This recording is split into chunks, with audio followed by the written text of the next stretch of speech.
The lowest dry ground on the surface of the earth is very quiet at night. If you stand on the eastern shore of the Dead Sea after dark, the first thing you notice is not the silence. It is the weight of the air. You are more than 1,300 feet below the level of the Mediterranean, and the air has come down with you, thickened, still, faintly warm even in winter, carrying a smell that people have been trying to describe for 3,000 years and never quite managing. Salt, mostly. And under the salt, something mineral and old, like a struck match, a long time after the match has gone out. The water is black and does not move much. On a still night, it lies there like poured metal. The hills on the far side are a darker black than the sky, and the sky over the desert here is crowded with stars in a way that people who live under streetlights have simply never seen. And nothing lives in the water. Not one fish, not one weed. That is the first fact anyone learns about this place. And it has been the first fact for a very long time. But if you had stood on this same shore about 4,500 years ago, on a night in early spring, you would have seen something you cannot see now. You would have seen a light, not many, one or two or a handful, scattered along the base of the eastern hills where the wadis come down and the springs run. Small yellow lights, low to the ground, steady, the color of an egg yolk, each of them a lamp. Hold that image, because we are going to come back to it at the end of this long night, and I want you to be able to find it again. A lamp in that world was a small thing, a saucer of fired clay, no bigger than the palm of your hand, with one edge pinched into a lip. You poured olive oil into the dish and laid a twist of flax in the pinched lip, and the flame sat there at the rim, about the size of a thumbnail, and it burned for 2 or 3 hours before it wanted more oil. Archaeologists dig these up by the hundred. They are the most ordinary object in the ancient world, and in that country there was a custom about them. When the family had eaten and the door was shut for the night, you did not always put the lamp out. If you set it in the doorway or in a niche beside the door where it could be seen from the path, it meant something. It meant that a traveler arriving after dark, a stranger, someone caught out by the sunset with nowhere to sleep, could knock and would be let in. That is the whole story we are going to tell tonight, in one small flame. Because the story of Sodom and Gomorrah, whatever else it is a story about a door and about who gets to come through it. Let us take it slowly. The plan for tonight is to walk down into this valley the way a traveler would have walked down into it, from the high country in the west, stopping at every level to look around properly. We will stand on the ridge where a man named Lot looked out over the plain and made a decision that would follow his name for 4,000 years. We will go down through the rift itself, which is one of the strangest pieces of geography on the planet, and we will find out why it is here. We will walk into 2 towns that really existed, that were really dug up, whose houses and ovens and burial chambers you can go and look at in Jordan today, and we will be careful and honest about what they can and cannot tell us. We will sit down at the edge of the water with a Greek historian, a Roman one, and a Jewish one, and hear what they had to say about this lake when it was still, to them, a going concern with a bitumen industry. We will go into the gate of a town at evening and see what hospitality actually meant in a world without inns, and why the failure of it was considered a crime worth destroying a city over. We will look, plainly and without shouting, at what the ancient sources actually say the sin of these cities was, and at how many different things they say. We will see what the ground does when the Dead Sea Fault slips, and we will look at the most famous modern scientific claim about Sodom, and at what happened to it, and we will do that without cheering for either side. And then we will come out the other end, to a small place with a small name, and a cave, and a monastery, and a mosaic floor, and we will find that lamp again. Let me start with the view. There is a moment in the book of Genesis, right at the beginning of all this, that does not get nearly enough attention. Abram and Lot have come up out of Egypt with too many animals between them. The herdsmen are fighting over grazing, and Abram, who is the older man and could have simply given the order, does something else. He offers his nephew the choice. The King James renders it plainly, "Is not the whole land before thee? Separate thyself, I pray thee, from me. If thou wilt take the left hand, then I will go to the right, or if thou depart to the right hand, then I will go to the left." And then comes the verse that sets the whole thing in motion. "And Lot lifted up his eyes, and beheld all the plain of Jordan, that it was well watered everywhere, before the Lord destroyed Sodom and Gomorrah, even as the garden of the Lord, like the land of Egypt, as thou comest unto Zoar." Now, where is he standing when he lifts up his eyes? The text has just told us. They are near Bethel in the central hill country, on the spine of ridges that runs down the middle of the land. It is high there, around 3,000 feet above sea level, and it is cool, and in spring it is green, and the air is thin and clear in a way that the air in the valley never is.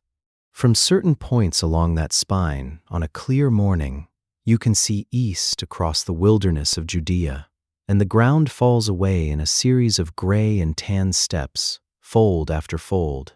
And at the bottom of it, impossibly far down, there is a line of green and a glint of water.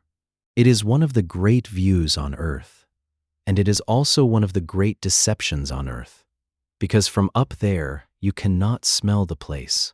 I want to slow down on the Hebrew here, because the word Genesis uses for what Lot saw is doing more work than the English lets on. The King James says, plain. The Hebrew word is kikar. Kikar does not mean flat. It means round. It is the word for a circle, a disc, a round thing. It is used in the Hebrew Bible for a round loaf of bread. It is used for a talent of silver or gold, which was cast as a round weight.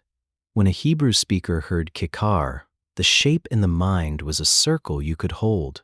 So what Lot sees, in the language of the story, is a green disc, a round loaf of land lying at the bottom of the world, ringed by desert.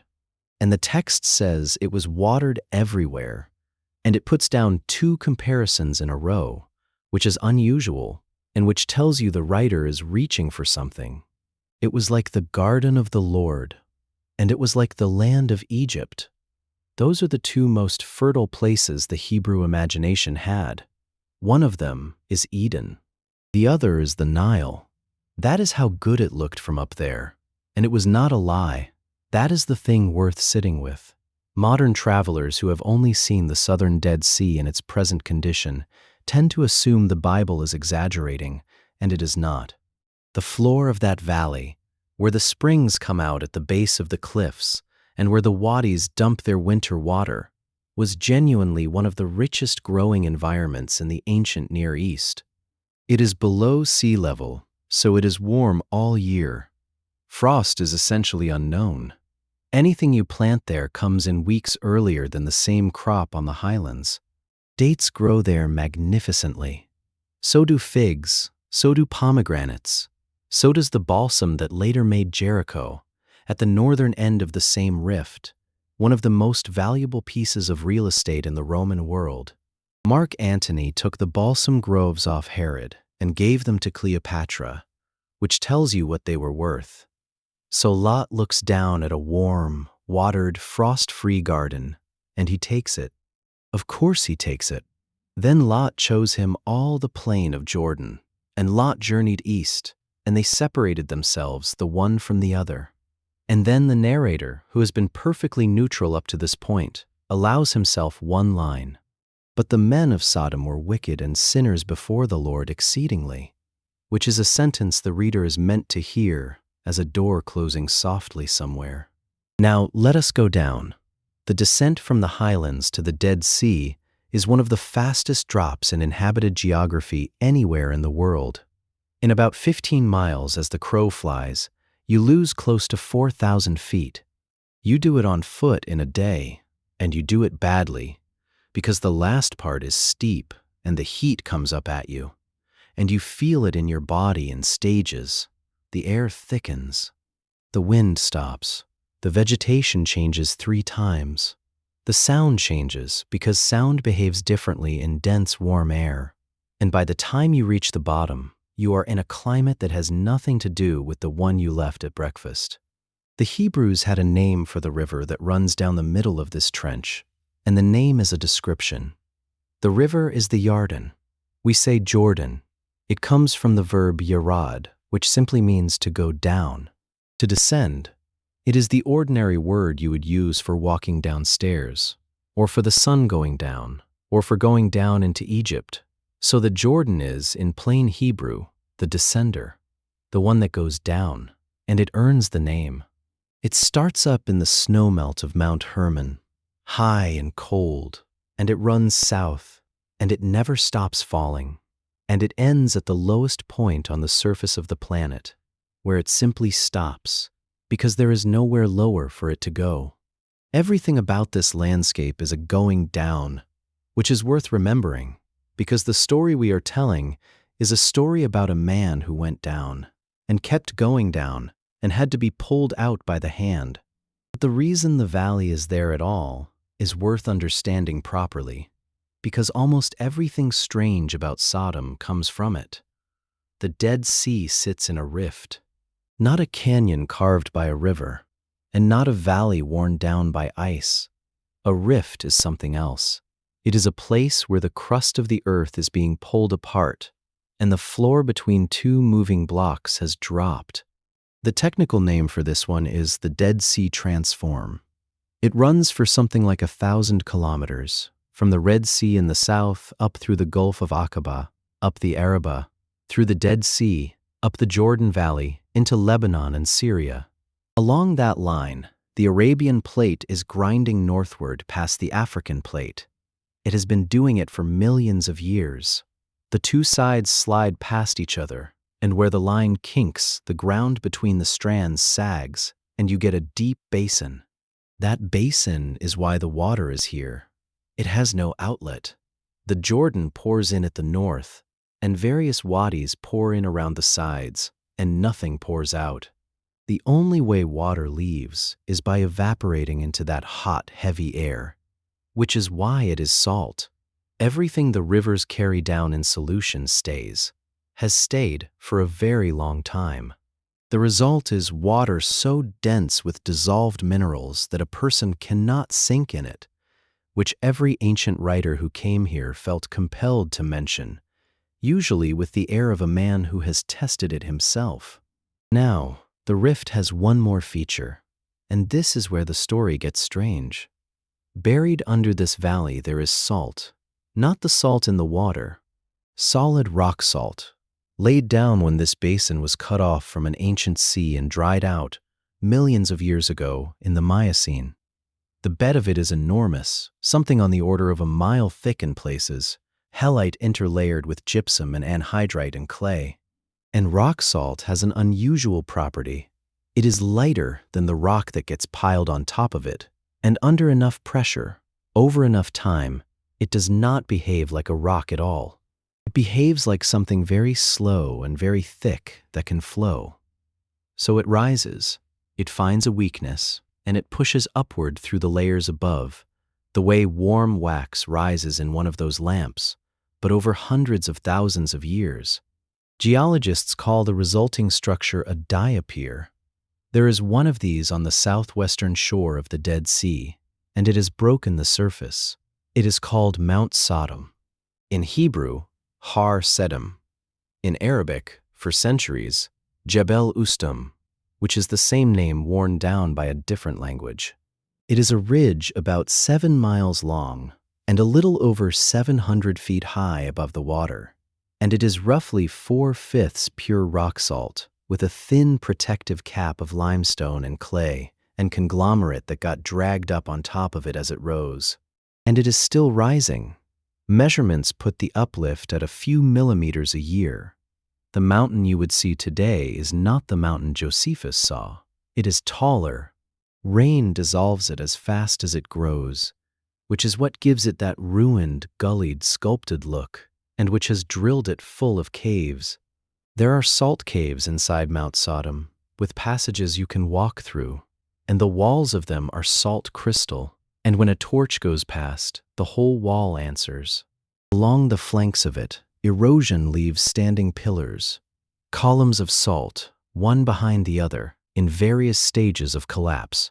Local tradition, for as long as there has been local tradition, has picked out one of them and called it Lot's wife. There is more than one candidate, and the candidates change over the centuries as old ones fall and new ones weather out. You can still be shown one today from the highway that runs along the western shore. I will come back to her, because she deserves a slower look than she usually gets. And then there is the other thing that comes up out of the ground here. Bitumen. The rift is petroliferous. There is hydrocarbon in the rock under the basin, and it finds its way up through the fractures, and it seeps out at the shore, and it also comes up from the floor of the lake itself. That last part is the remarkable one. Every so often, and apparently often after seismic activity, a mass of bitumen would detach from the lake bed and float to the surface. Great black slabs of it, riding on that heavy water. Josephus, who saw the lake with his own eyes in the 1st century of our era, described these floating masses, and the image he reached for is one of the most peculiar and memorable in ancient literature. He says they float on top, and that in shape and size they resemble headless bulls. He then describes the workmen who service this industry, going out to the black masses, taking hold of them, and hauling them into the boats. Bitumen was not a curiosity. It was a commodity, and a serious one. You caulked ships with it. You waterproofed roofs and cisterns and basins with it. You used it as mortar and as adhesive. Physicians compounded it into medicines, which Josephus also mentions. And, above all, Egypt wanted it. The embalmers of Egypt used bitumen in the preparation of the dead, and the Dead Sea deposit was one of the great sources, which means that for long stretches of antiquity, the black tar that came up out of the water beside the ruined cities of the plain was being carried by caravan into Egypt to be packed into the bodies of the dead. The Greeks did not call this lake the Dead Sea. That name is later. They called it Lake Asphaltites, the Asphalt Lake. The Romans took the name over as Lacus Asphaltites. The lake was named, in other words, for its most valuable export. And here is the moment in that story that I find hardest to forget, and it is a documented one. In the year 312 before Christ, in the long scramble among Alexander's generals after his death, one of the strongest of them, Antigonus the One-Eyed, decided he wanted the bitumen trade. He sent an officer down to take it. The officer was Hieronymus of Cardia, who was, as it happens, also a historian, and whose account is the reason we know any of this. His work is lost, but Diodorus Siculus, writing a couple of centuries later, preserved it. Hieronymus was told to build boats, collect all the asphalt, and stockpile it. And it did not go the way Antigonus intended. The Arabs of the region, who were almost certainly the people we call Nabataeans, the same people who would later build Petra, had a monopoly on the harvest and did not intend to lose it. Diodorus says 6,000 of them came out onto the lake on rafts of bundled reeds and shot Hieronymus's men to pieces with arrows and killed nearly all of them. Sit with the picture for a second, because it is one of the most extraordinary battle scenes in the ancient record, and almost nobody has heard of it. Water so dense you cannot sink. Bundles of river reed lashed into rafts, riding high on it. 6,000 desert traders standing on the reeds, drawing and loosing. Greek soldiers in boats among the black slabs of tar.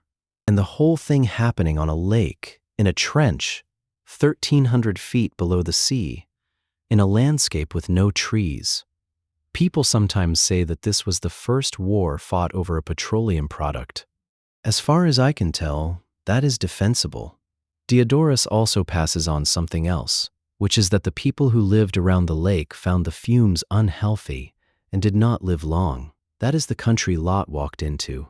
Now let us find the towns, because for a long time, nobody could. And the search for them is a good story in its own right.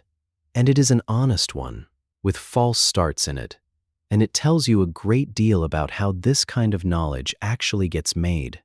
The Byzantine and medieval consensus put the cities at the southern end of the lake. Josephus places Zoar in Arabia, which for him means the southeast. Eusebius, compiling his gazetteer of biblical places around the year 300, agrees. Jerome, translating and expanding him, agrees.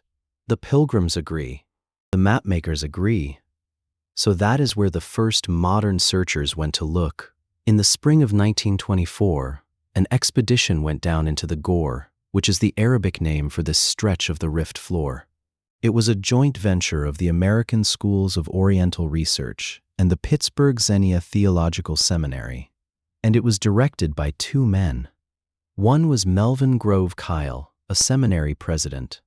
The other was a young scholar named William Foxwell Albright, who would go on to become the most influential figure in the archaeology of the biblical world in the 20th century. They were looking for the cities of the plain. On the eastern side, on the south bank of the wadi that comes down from Kerak, on a low terrace of ground, a member of the party named Alexis Malin noted a walled area with structures around it, and a scatter of what looked like tombs across the plain, and 7 fallen standing stones east of the town. The Arabic name of the place was Bab edh-Dhra. It is worth pausing on that name for a moment. It means, roughly, the gate of the arm, or the gate of the forearm. Nobody is entirely sure why. The ancient name of the site is unknown, and remains unknown, which is a thing worth stating clearly at the start, because a great deal of confident writing about this site glosses over it.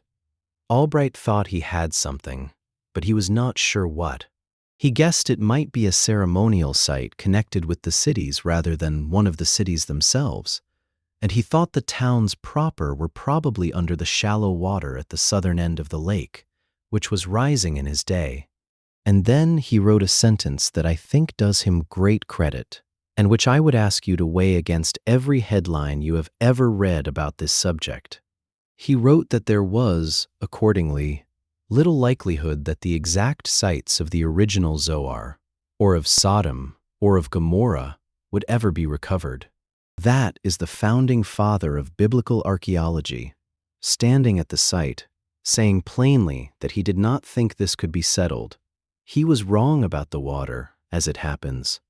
The Dead Sea has fallen catastrophically since the 1960s, mostly because the Jordan is drawn off upstream for irrigation, and the potash works evaporate what is left. The southern basin that Albright thought was hiding the cities is now largely dry ground and has been walked over, and there is nothing there, but the site he had noted sat and waited for 40 years. What woke it up was the antiquities market. Beginning around 1958, dealers in Jerusalem started handling a distinctive kind of early Bronze Age pottery in quantities that made no sense. Bowls, jugs, juglets, little saucer lamps, whole vessels, unbroken, in numbers that told anyone paying attention that somebody had found a cemetery and was emptying it. By 1964, it had been worked out where the material was coming from. It was coming from the plain around Bab edh-Dhra. An American archaeologist named Paul Lapp went out to see what was left. He dug there in 3 seasons, in 1965, 1966, and 1967. And what he found reframed the site completely. Albright had thought he was looking at a sanctuary. Lapp found a defensive wall and occupation debris and concluded that this had been a town. People had lived here. It was not a shrine in the middle of nowhere. It was a walled settlement with a cemetery beside it that was larger than anything the settlement could account for on its own. Lapp died in 1970, drowned while swimming off Cyprus at 40. He was 39 years old and had not published the site. Two men who had been on his staff took that responsibility on, Walter Rast and Thomas Schaub. Working on the material for publication raised a question in their minds. If this town was here, what else was down here? And so, in 1973, they went out and surveyed the southern Ghor properly. They found 4 more early Bronze Age sites strung out to the south: Numeira, Safi, Feifa, and Khanazir. And they published a note asking, carefully, whether these might be related to the cities of the plain. That question is the origin of nearly everything that has been written about Sodom and archaeology since. It is worth being clear about how it was actually asked, because it has been quoted a great deal and usually with the caution stripped out. It was a suggestion in a survey report. It was not a claim of identification. Rast and Schaub then dug for years from 1975 through 1981 at Bab edh-Dhra and at Numeira, and their reports are among the more careful pieces of Levantine archaeology from that period. Let me tell you what they actually found, because the site is far more interesting than the argument that has been built on top of it. Bab edh-Dhra was occupied, in various forms, from around 3,300 before Christ down to around 2,300, roughly. That is 1,000 years. Over that time, it changed a great deal. In the earliest phase, there was no town wall, and possibly no permanent town at all. But there was already a cemetery, and the cemetery is the thing that makes this site unlike anywhere else. The early graves are shaft tombs. You dig a vertical shaft down through the marl, and at the bottom you cut chambers off to the sides, and into those chambers you place the dead and pots, and you seal it up. The bones in many of these are disarticulated. The bodies were not laid in whole. They were brought here later, after the flesh was gone, from somewhere else, which tells you something rather moving about who these people were. They were not, at first, town dwellers at all. They were herders, moving with their animals across a wide territory, and this place at the bottom of the world was where they brought their dead. Wherever a person died out on the range, eventually the bones came here. The cemetery is the fixed point. The living moved. The dead stayed. Later, in the early Bronze II and III periods, the town proper appears. A wall goes up, first mud brick, later stone, houses inside, and the burial custom changes. Instead of digging down, they build up. They start constructing rectangular buildings on the surface of the plain, out of mud brick on stone foundations, with a roof and a door, and they put their dead inside them. Archaeologists call these charnel houses, and outside this small patch of Jordan, they are essentially unknown in this period. Nobody else in the Levant was doing this. Some of them held the remains of hundreds of people. Try to picture the effect. You come out of the town gate and you walk across the flat ground, and there in front of you is a second settlement. Same building technique, same materials, same shapes, laid out on the plain. Houses for the living behind the wall, houses for the dead outside it. That is what a person walking up to this town in about 2,500 before Christ would have seen.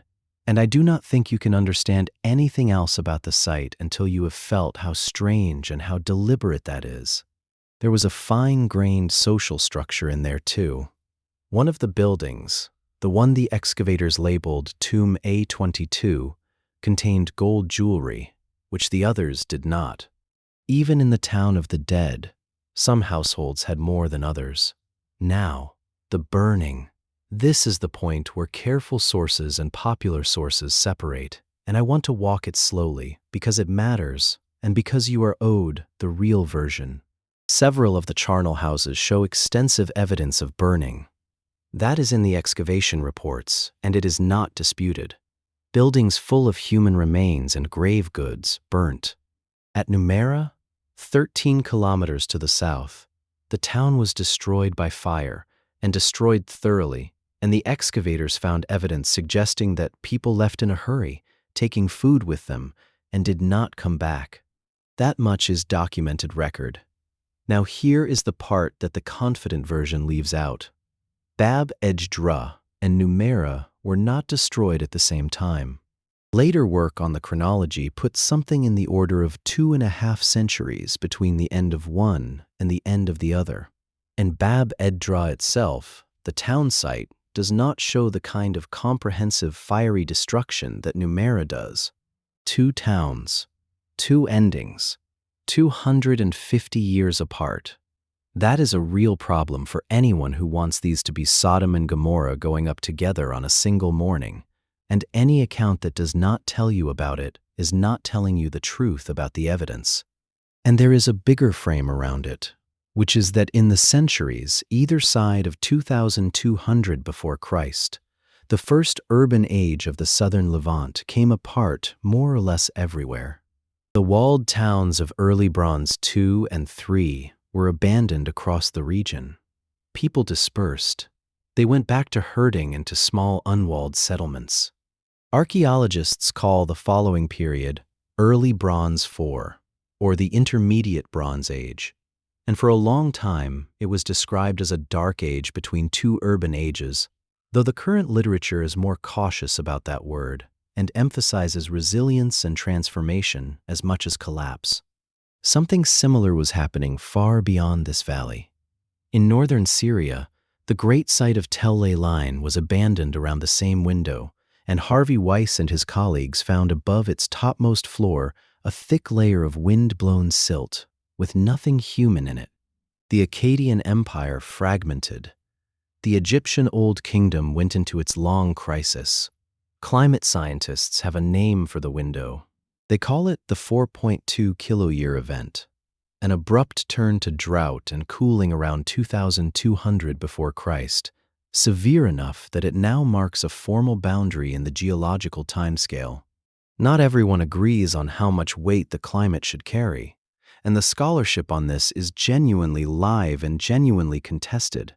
But it means the end of these towns beside the Dead Sea is not an isolated mystery. It sits inside a regional pattern. So where does that leave us? It leaves us with 2 real early Bronze Age towns beside the southern Dead Sea, in the right general country, that came to an end in the right general era. One of them by fire, in a period when towns all across the region were coming to an end. That is a genuine and interesting thing to be able to say. It is not the same as saying we have found Sodom, and the excavators themselves, over time, grew more careful rather than less. Rast, in particular, later stepped back from the idea that all the Ghor sites should be historically linked to the cities, and argued instead that the biblical tradition centered on a smaller area. You can go and stand there. The site is open. There is a museum nearby, on the road, called the Museum at the Lowest Place on Earth, and some of the material is in it, and some is in Iraq, and some is in Pittsburgh and Indiana and London. And I would like to take you inside one of those houses, before the fire, on an ordinary evening, because the texture of that life is worth more than another paragraph of argument. It is late afternoon in early summer, sometime in the 25th century before Christ. The heat has broken, but the stone is still giving it back. You can feel it through your sandals in the lane between the houses.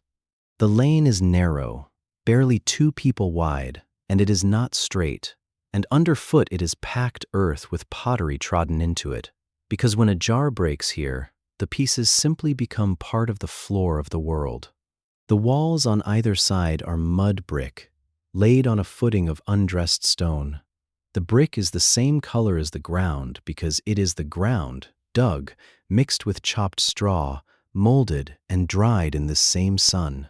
In the low light, the wall is the color of a ripe apricot. Someone is grinding. You can hear it before you see it.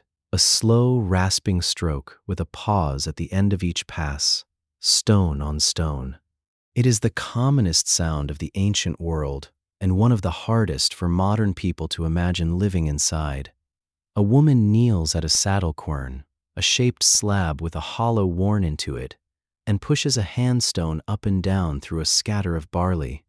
It takes hours to make enough flour for a household's bread. Every day, for a lifetime. The skeletons from this period show it in the wrists and the knees and the lower back. The bread goes into a domed oven of clay in the courtyard, a tanner, dung-fired and fueled also with brushwood and olive prunings. When the wall of it is hot enough, the dough is slapped straight onto the inside surface, and it takes minutes. The smell of that, in still air, at the end of the day, carries a long way. Somebody is bringing goats in. You can hear them before you can see them too, the clatter of small, hard feet on stone, and the odd complaint. They go into the ground floor of the house, or into a pen against the wall, because a goat left outside at night is a goat given away. There is a smell of animal, and of smoke, and of hot flour, and under it the sweetish smell of the plain, and under that, always, faint, the salt. And now the light goes. It goes fast at this latitude. There is no long northern dusk. The sun drops behind the ridge to the west, and the whole valley turns blue in about 20 minutes, and then it is genuinely dark. Dark in a way that only people who have spent time far from electricity understand. And in that dark, a woman inside the doorway lifts a small clay saucer, tips a little oil into it from a juglet, straightens the flax wick with her thumbnail, and touches it to an ember from the oven. And the flame catches, and the room comes back. That is what a lamp did. It did not light a house the way we mean lighting a house. It made a sphere of orange about 4 or 5 feet across, and everything outside that sphere stopped existing. It is why so much of ancient life happened in a close circle, knees almost touching, faces very near. And then, if the household kept the custom, someone carried the lamp to the doorway and set it in the niche cut for it beside the door, where the light would fall out into the lane, and went to bed with the door on the latch. That is the fact I want lodged, because in about 400 years, in a story that will be told about this exact stretch of ground, everything is going to turn on a doorway at night, and on whether it opens. Before the night at the door, there is a war. It occupies the 14th chapter of Genesis, and it is one of the oddest passages in the book, because it does not sound like the rest of Genesis at all. The rest of Genesis is family. Tents, wells, wives, sons, quarrels over grazing. Chapter 14 is geopolitics. And it came to pass in the days of Amraphel, king of Shinar, Arioch, king of Elasar, Chedorlaomer, king of Elam, and Tidal, king of nations, that these made war with Bera, king of Sodom, and with Bersha, king of Gomorrah, Shinab, king of Admah, and Shemeber, king of Zeboim, and the king of Bela, which is Zoar.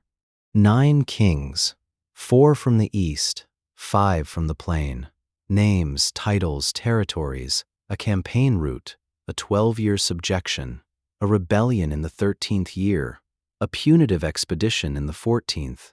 This is the register of a chronicle, not a family saga. Somebody wanted this remembered as an event. So who are these people? Start with the ones from the east, because their names are the most testable. Shinar is the biblical term for southern Mesopotamia, the land of the Sumerians and later the Babylonians. Elam is real and well documented, a major power east of Mesopotamia, in what is now southwestern Iran, with its capital at Susa. Elasar is usually connected with Larsa, a Mesopotamian city-state that had a serious moment of power early in the 2nd millennium. Goyim, which the King James renders as nations, is harder, and has been linked to Hittite territory or to a region between the rivers. Now the personal names. Chedorlaomer is the strongest case. Elamite royal names very frequently begin with the element Kudur, and Lagamar was a genuine Elamite deity. Kudur-Lagamar would mean something like servant of Lagamar, and it is a perfectly ordinary, perfectly plausible Elamite name. Arioch has been connected with the name Ariwuk or Ariyuk, which turns up in the Mari archives in northern Mesopotamia, and to a lesser degree with Ariaku. a rendering of the Larsa king Rim-Sin. Tidal has been linked with the Hittite royal name, Tuthaliya. Amraphel is the weakest. An older generation of scholars connected him with Hammurabi of Babylon, and that identification appears in a great many older Bible handbooks, but it does not hold up linguistically, and very few specialists defend it now. So here is the honest position, and I am going to quote a summary of it because it is exactly right, and because the man who wrote it was one of the hardest-headed defenders of the historical value of these texts. Kenneth Kitchen, the Egyptologist and ancient Near Eastern historian, put it this way: despite the abundance of cuneiform records from Mesopotamia, none of the kings who fought against Abraham's alliance in Genesis 14 have been identified in any extra-biblical account. And then he added the balancing half of the observation, which is the important one. The right names go with the right places. That is a careful and unusual thing to be able to say about a text. Nobody has found Chedorlaomer, but nobody has found a Chedorlaomer-shaped mistake either. An author inventing a story about the deep past does not usually get the onomastics of 4 different regions right at once, several centuries later, in a language none of them spoke. You are free to weigh that as you like. It is not proof, and I am not going to dress it up as proof. It is a texture, and textures are worth noticing. There is one more episode attached to Genesis 14 that has to be dealt with, because it circulates constantly, and because the way it is usually told is not accurate. In the 1970s, an Italian expedition led by Paolo Maffei was excavating at Tel Marduk in northern Syria, and had uncovered something extraordinary: the archives of the 3rd millennium city of Ebla. Thousands of cuneiform tablets, a whole lost civilization, and one of the earliest large archives in a Semitic language ever recovered. The epigrapher on the project was Giovanni Pettinato. On the 29th of October, 1976, at a meeting of the Society of Biblical Literature in St. Louis, Pettinato announced that he had identified in the Ebla tablets the names of the cities of the plain: Sodom, Gomorrah, Zoar. It went round the world. There is a famous scene recounted by the biblical scholar David Noel Friedman, who had arranged the Italians' American visit. Over a meal, Friedman asked Pettinato whether he could recall the name of any king of these cities. Pettinato thought about it, wrote a name on a piece of paper, and passed it across. He had written Bersha, king of Gomorrah, the name in Genesis 14 verse 2. You can imagine what that felt like across a lunch table, and it did not survive. Pettinato went back and rechecked and could not find Bersha. He retracted the Zoar reading. His colleague Alfonso Archi, who took over the primary publication of the texts, contested the identifications in a series of publications at the end of the 1970s and start of the 80s, and argued that the readings were wrong and the resemblances coincidental. The place names Pettinato had matched turned out, on examination, to be ordinary Syrian towns appearing in ordinary administrative lists about deliveries of textiles. There was also, tangled through all of it, a political dimension, with Syrian officials objecting strenuously to the biblical framing of the finds, and pressure applied, and an atmosphere in which it became difficult to tell scholarly correction from political correction. The settled position in the field today is that Ebla has no bearing on the question of Sodom. Ebla is now studied, rightly, as one of the great 3rd millennium civilizations in its own right, which is a far more interesting thing than a footnote to somebody else's book. I bring it up for 2 reasons. The first is that the Bersha story is still repeated as fact in a great deal of popular material, sometimes in books, sometimes in videos, sometimes from pulpits. It is not fact. It was withdrawn by the man who said it. If you have heard it, you were not being lied to by whoever told you. They had probably heard it themselves from a source they trusted, and the correction never traveled as fast as the claim. That is not a scandal. That is simply how information moves, and it happens in every field, and it will happen again. The second reason is that this pattern is about to repeat in our own decade with much better instruments and a much larger audience, and I would rather you meet it having already seen the shape of it once. But that is for later tonight. Let us go back to the war.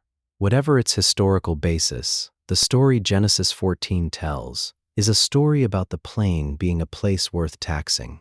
The 5 cities are subject to an eastern overlord for 12 years. In the 13th, they rebel. In the 14th, the coalition comes. And the campaign route in the text is not vague. It comes down the eastern side, sweeping the Transjordan, and swings around into the south, and comes up through the Negev, and then turns on the plain. It reads like a route march. The 5 kings come out to meet them in the Vale of Siddim. And here Genesis gives us a detail that anyone who has been reading along tonight will recognize immediately. And the Vale of Siddim was full of slime pits, and the kings of Sodom and Gomorrah fled and fell there, and they that remained fled to the mountain, slime pits in the King James. The Hebrew word behind it is hemar, and older translations and most commentaries take it as bitumen, asphalt, tar pits, which is to say, the writer of this passage knew that the floor of this valley was pocked with hydrocarbon seeps that a running man could go into. Some scholars, notably Amos Frumkin and Yoel Elitzur, have argued on field and etymological grounds that the sense may be closer to soft, sticky ground, the kind of collapsing muck that forms around the shore in dry periods, which today produces the sinkholes that have swallowed roads and cars along the modern shoreline. Either way, the detail is local. It is the kind of thing you know if you know this ground, and in the route, Lot is taken. And they took Lot, Abram's brother's son, who dwelt in Sodom, and his goods, and departed. Which is the point of the chapter, dramatically. Abram, who has stayed out of all of this, up in the hills, hears that his nephew has been carried off, and arms the men of his own household, 318 of them, and goes after a coalition army. He catches them at night, north of Damascus, and brings Lot back. And on the way home, he meets Melchizedek, priest of the Most High God, king of Salem, who brings out bread and wine. But that is another evening, and a long one. What matters for us is the end of the chapter, and it is easy to skim past. Lot goes back to Sodom. Nothing in the text comments on it. Nobody argues with him. He was captured there. He lost everything there. His uncle rode 400 miles to pull him out, and he goes back down and settles in again. Genesis is very good at this. It reports and does not editorialize, and leaves the weight of the thing sitting there for the reader to pick up. By the next time we see him, he is not merely living in Sodom. He is sitting in the gate. The gate of an ancient town was not a door, it was a building. We picture a gap in a wall with a pair of timbers hinged in it, and that is not what these were. A Bronze Age or Iron Age town gate was a passage 20 or 30 feet deep, running through the thickness of the fortification, with chambers opening off it on either side, and benches of stone built along the walls of those chambers. You can walk through excavated examples in Israel and Jordan today and sit on the benches. Those benches are the reason the gate matters. The gate was the only place in a walled town where a stranger and a citizen were guaranteed to meet, and where anyone entering or leaving had to pass in front of witnesses. So it became the town's public room. It was the market when the caravans came. It was the news. And above all, it was the court. When the Hebrew Bible wants to say that a legal matter was settled properly, it says it was settled in the gate. Boaz conducts the redemption of Ruth in the gate, in front of 10 elders, and the whole procedure is designed so that nobody can later say it was done in a corner. Amos rages against those who hate him, that rebuketh in the gate.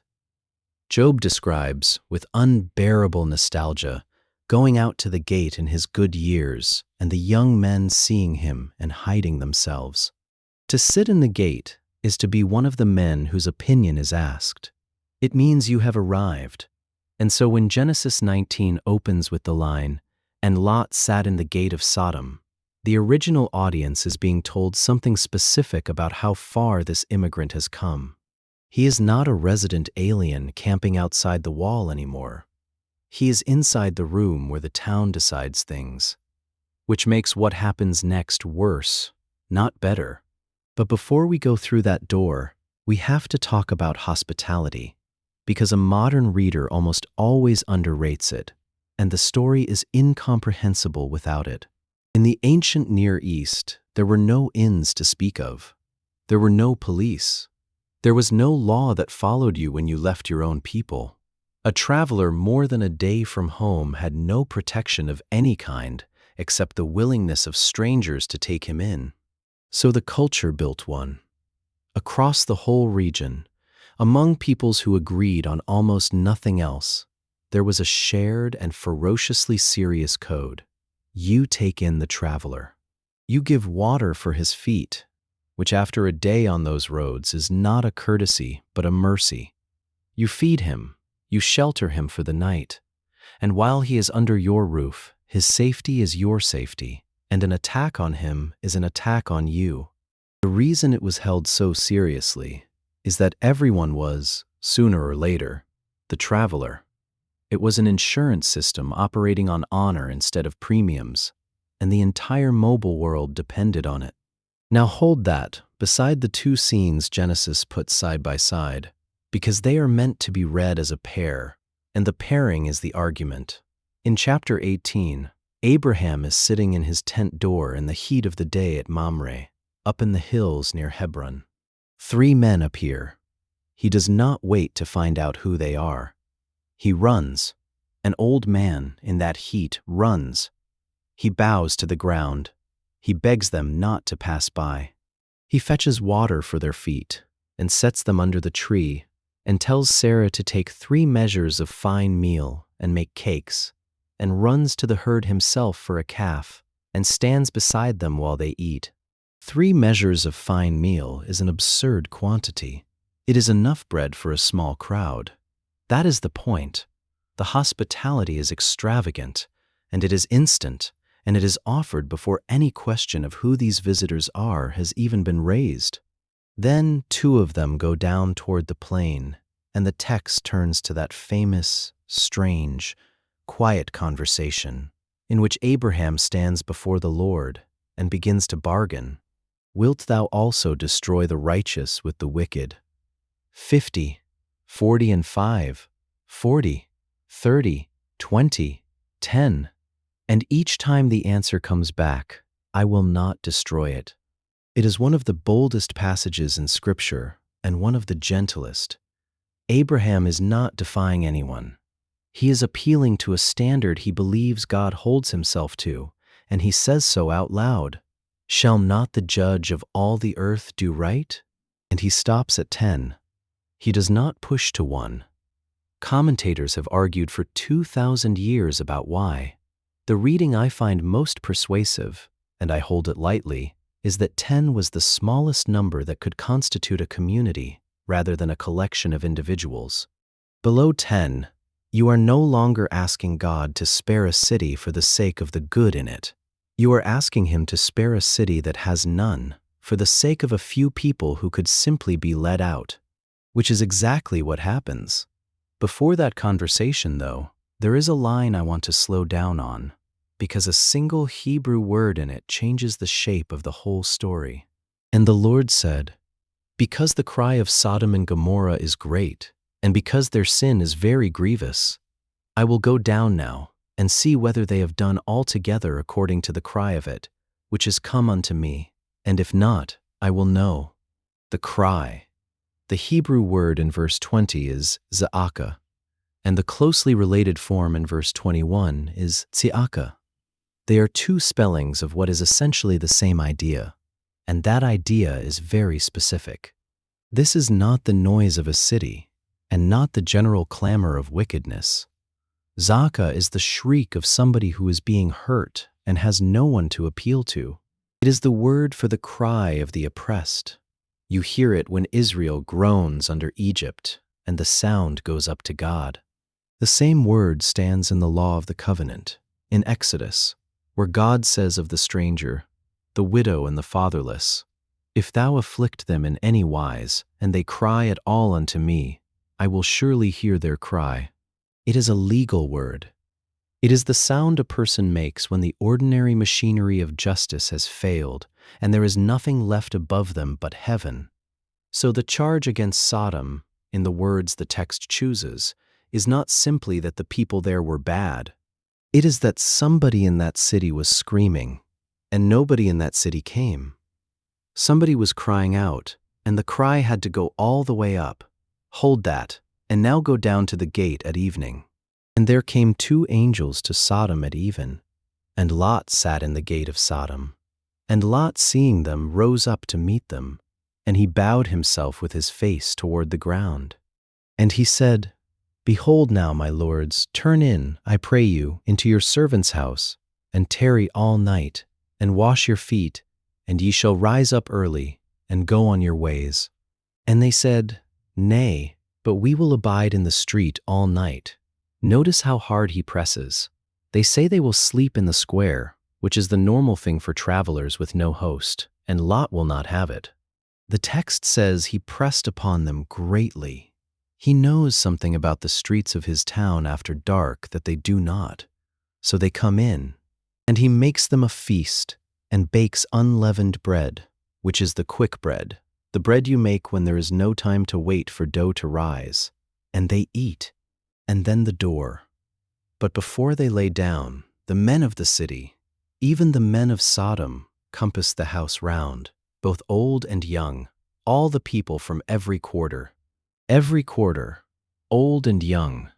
The text is at pains to say that this is not a gang.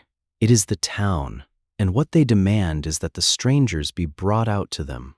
I am going to handle what follows with care, because this is a channel people listen to in the dark, and because there is nothing to be gained by lingering over it. The demand is a demand to violate the guests. It is sexual and it is violent, and in that culture, it is also something else, something that a modern reader can miss. It is a formal humiliation, the thing conquerors did to the conquered, the assertion that these men are not persons under protection, but property to be used. It is the exact and total inversion of what Abraham did at Mamre that same afternoon. There, a stranger was met with running feet and a killed calf. Here, a stranger is met by the whole town at the door. And Lot goes out and shuts the door behind him and tries to talk them down, and then makes the offer that has appalled every reader for 4,000 years. He offers them his 2 daughters instead. I am not going to soften that, and I am not going to spend the night on it. The text does not commend it.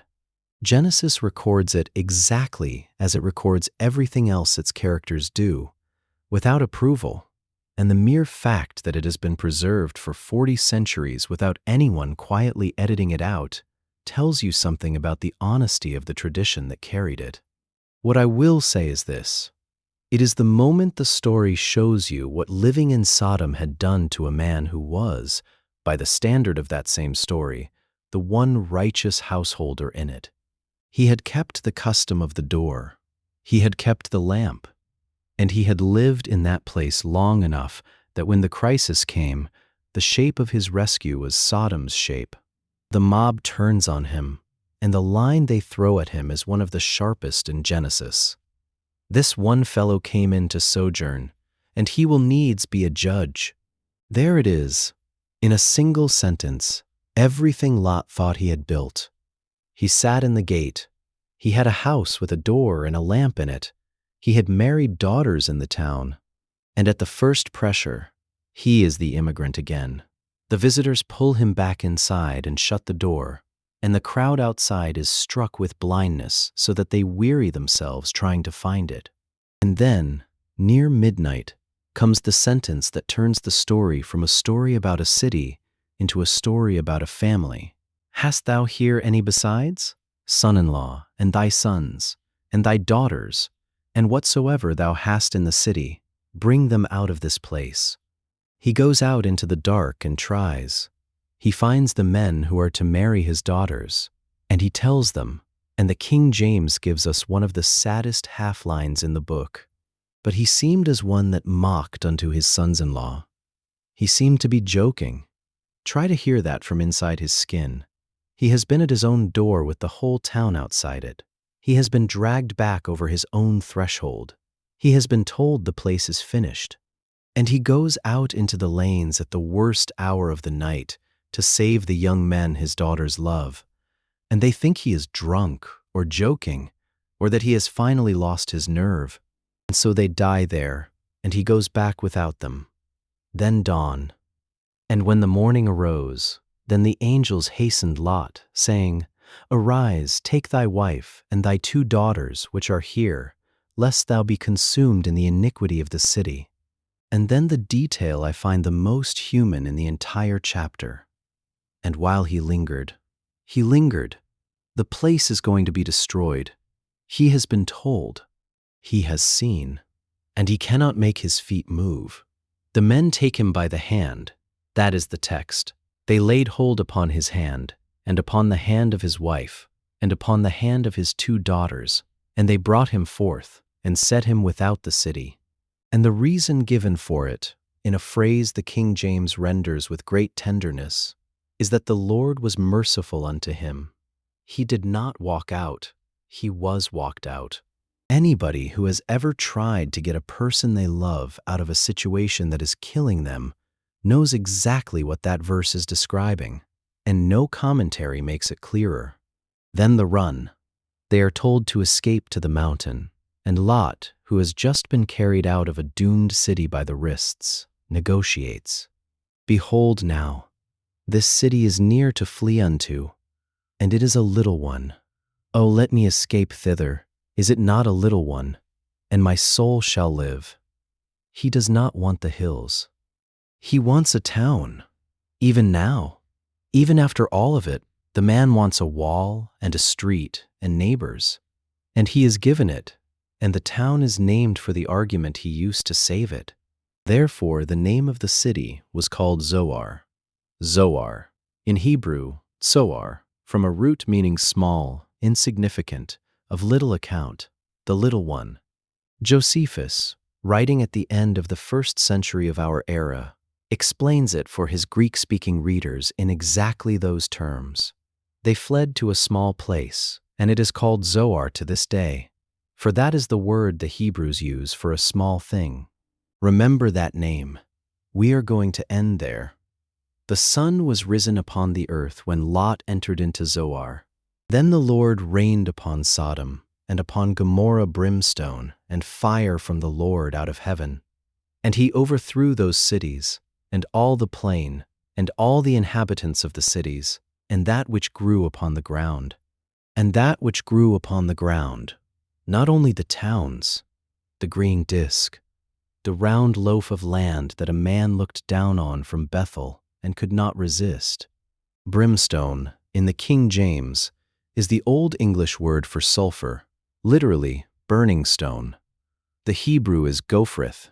Sulfur is a real presence in this basin, in the rock and in the springs, and anyone who has stood near the hot sulfurous water on either shore has smelled it. And then, in a single verse, without preamble and without any explanation whatsoever, the sentence that has haunted the imagination of the West ever since. But his wife looked back from behind him, and she became a pillar of salt. She is not named.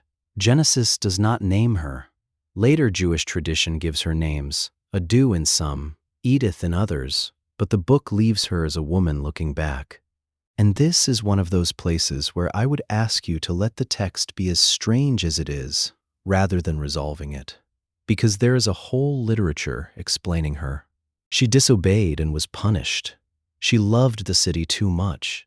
Josephus has her turning back continually and being, in his phrase, too nicely inquisitive about what would become of it, which makes her a rubbernecker rather than a mourner.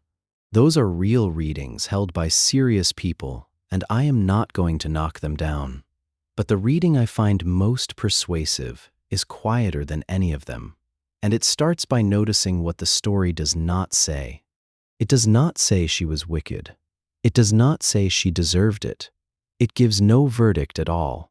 It simply says she looked back and stayed. She had lived there. Whatever else Sodom was, it was where her daughters had grown up, and where her married daughters still were, and where her kitchen was, and where she knew the sound of her own lane at night. You can be walked out of a place by the wrist and still turn around. And this is where the geology and the story fold into one another in a way that I do not think is coincidence, and I do not think is a debunking either. Go and look at Mount Sodom. Go and look at that great white ridge of rising salt, riddled with caves, dissolving in the rain, throwing off standing columns along its flanks as it erodes. People have been walking past those pillars for 4,000 years. And there is a very deep human habit at work here, older than any religion. When the land makes a shape like a person, the land gets a story. Every country on earth does this. There are stones in every landscape called the Old Woman and the Sleeping Man and the Sisters. So which came first? Did the story of a woman turn to salt, attach itself to a pillar that was already standing? Or did the sight of those pillars, in a valley remembered for a catastrophe, help shape how the story was told? I do not know, and neither does anyone else, and I would be careful of anyone who tells you they do. What I will say is that both possibilities are, in their way, reverent. A landscape that keeps producing figures of salt along its edges, in the exact valley where a story of loss and salt is remembered, is a landscape that will not let the thing be forgotten. The ground itself keeps making the memorial, and the rain keeps taking it down, and the ground makes another. Josephus says he saw her. He writes, in the Antiquities, that Lot's wife was changed into a pillar of salt, and adds, in his own voice, "For I have seen it, and it remains at this day." He is not alone.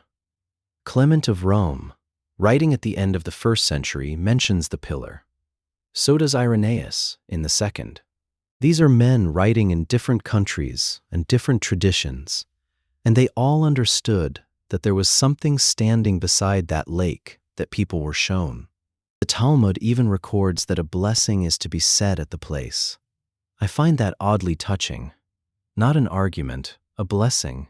And in the morning, Abraham goes out to the edge of the hills, back up where the air is clean, and looks. And he looked toward Sodom and Gomorrah, and toward all the land of the plain, and beheld, and lo, the smoke of the country went up as the smoke of a furnace.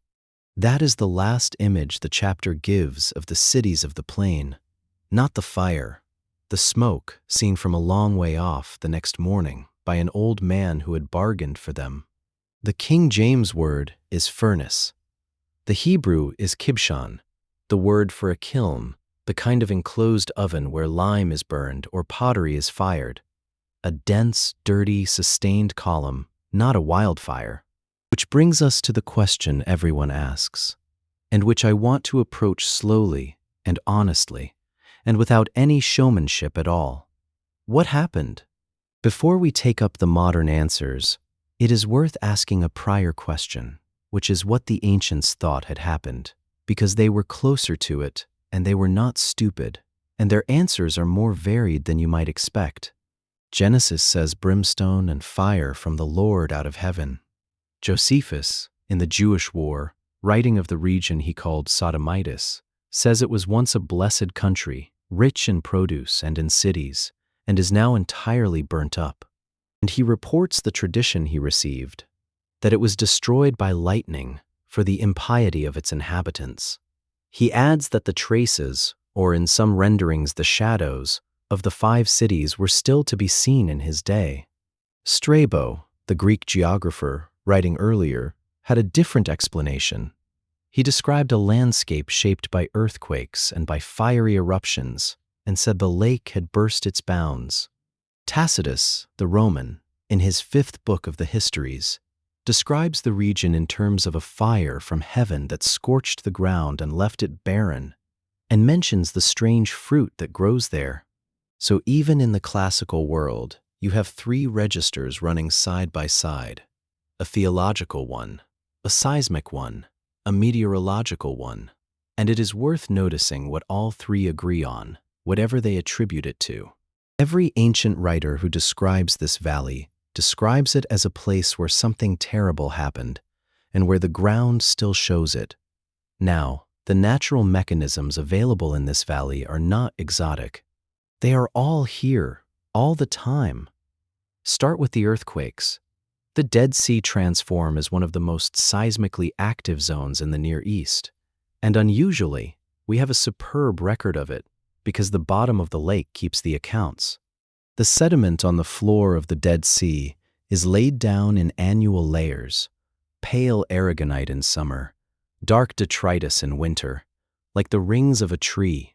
When a strong earthquake shakes the basin, those soft layers deform and churn while they are still wet, producing a chaotic band in the sequence. Geologists call these disturbed bands seismites. Researchers, including Claudia Magowski, Shmuel Marco, and Amotz Agnon, have counted these layers in cores taken at Ein Gedi and in exposed sections at Ein Feshka and Ze'elim, and built earthquake records running back thousands of years. In one core alone, dozens of seismite events have been identified. More recent work on a deep drill core recovered from the middle of the lake has pushed a continuous record back over 200,000 years. The lake, in other words, has been keeping a ledger of its own earthquakes since long before anyone was here to feel them. So, strong earthquakes in this valley, repeatedly, throughout the periods that concern us. That is not speculation. That is a measured record. Now add the second ingredient. The ground here holds hydrocarbons, and they are under pressure, and they are close to the surface. There is bitumen in the rock, there is natural gas in the rock, and there is sulfur in the rock, and the whole assembly sits on a fault. A geological account of an event like the one Genesis describes, therefore, does not require anything to be imported from outside. A strong earthquake in this basin could rupture the ground, liquefy the soft valley fill so that mud brick buildings simply subside into it, open the seeps, release gas, and ignite it from any of the 100 open flames burning in any Bronze Age town at any hour of the day. Burning bitumen thrown into the air and coming down over a settlement would look, to anybody surviving to describe it, like fire falling from the sky, and it would burn for a very long time afterwards, and it would produce exactly the dense sustained column that Genesis compares to a kiln. A geotechnical study published in the mid-1990s by the engineers Graham Harris and Anthony Beardo set out a version of this account in some detail, and the general shape of it has been part of the conversation ever since. I want to be careful about how I offer that. It is a plausible mechanism. It is not a demonstration that this is what happened, and it is certainly not a discovery of Sodom. It is a statement that the physical conditions described in an ancient text are the physical conditions that this particular valley genuinely produces. Some people find that reassuring. Some people find it deflating, as though explaining the how takes something away. I do not think it does. There is a very old habit of reading in both Jewish and Christian tradition that has never had any difficulty with God working through the ordinary furniture of the world. The east wind that drives back the sea in Exodus is still an east wind. Naming the wind does not empty the chapter. Which brings us to the most talked about episode in the modern history of this subject. And I am going to tell it plainly, and I am going to be fair to everyone in it, because there are no villains here, and the popular versions have not been fair. About 8 miles northeast of the Dead Sea, on the eastern side of the Jordan Valley, opposite Jericho, there is a very large mound called Tal el-Hammam. It has been excavated since 2005 under the direction of Stephen Collins, and it is a genuinely major site. In the Middle Bronze Age, it was one of the biggest fortified settlements in the southern Jordan Valley, with a massive rampart and a substantial upper city. Collins argued that this, and not the southern sites, was Sodom. His case rested chiefly on geography. He read the biblical Kikar, the round plain, as the well-watered basin at the northern end of the Dead Sea rather than the southern end, and pointed out that this is the area you can actually see from the heights near Bethel, and that it fits the description of a place like the Garden of the Lord far better than the parched south. That is a serious argument, and it has serious critics, chiefly on chronology, since the destruction at Tal el-Hammam falls in the Middle Bronze Age, several centuries after the southern towns ended. Then, in September of 2021, the argument left the field entirely. A large multi-author paper appeared in the journal Scientific Reports, with Ted Bunch as lead author, and a long list of collaborators. Its title was as direct as a title can be, that a Tunguska-sized airburst destroyed Tal el-Hammam. The claim was that around 1650 before Christ, a cosmic object had exploded in the air above the city, larger than the object that flattened the Siberian forest at Tunguska in 1908. The paper reported a thick carbon and ash destruction layer, shocked quartz, melted pottery and mud brick, diamond-like carbon, soot, iron and silicon spherules, melted metals including platinum and iridium, and heating experiments indicating temperatures above 2,000 degrees Celsius. And it went further. In its closing pages, it raised the possibility that an oral memory of such an event might lie behind the written account in Genesis. The response was enormous. It became one of the most downloaded scientific papers in the world. It was on television. It was in every newspaper. For a great many believing readers, it felt like a vindication that had been a very long time coming. And then the specialists began to work through it. In 2022, the geologists Sarah Jarrett and Scott Harris published a formal comment arguing that there was no mineralogical or geochemical evidence of impact at the site, and that the mineralogy and geochemistry had been misinterpreted. In 2025, the physicists Mark Boslow and Ari Bruno published a second comment, arguing that the paper misunderstood the Tunguska event itself and the physics of shock waves and airbursts, and that the comparisons at the heart of the claim did not hold. There were, by then, well over 180 comments on the paper on the post-publication review site PubPeer. There had already been 2 published corrections. On the 24th of April, 2025, Scientific Reports retracted the paper. The retraction note is measured. It cites the 2 published critiques and states that the editors are no longer confident in the conclusions, and that the proposed destruction mechanism appears not to be sufficiently supported by the data. Some of the authors did not respond to the editors. Ted Bunch, the lead author, had by then died. That is the record, all of it. Now, how should a person hold that? I want to say 3 things, gently. The first is that a retraction is not a moral judgment. It is not a finding of dishonesty. Papers are retracted because the field has looked hard at a claim and concluded the evidence does not carry it, and that process is science working, not science failing. The authors put a bold hypothesis into the open literature where it could be tested. It was tested. It did not survive. That is the arrangement. The second is for anyone who felt a lift when the story broke and a corresponding sinking when the retraction came. That reaction is understandable, and it deserves respect rather than a lecture. But I would gently suggest that the sinking is a sign that a weight had been placed somewhere it did not need to go. Nothing in the account of Sodom was made truer by that paper, and nothing was made less true by its withdrawal.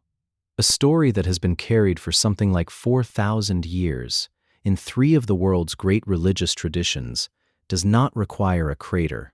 It has never rested there. And the third thing is the one I would most like to leave with you.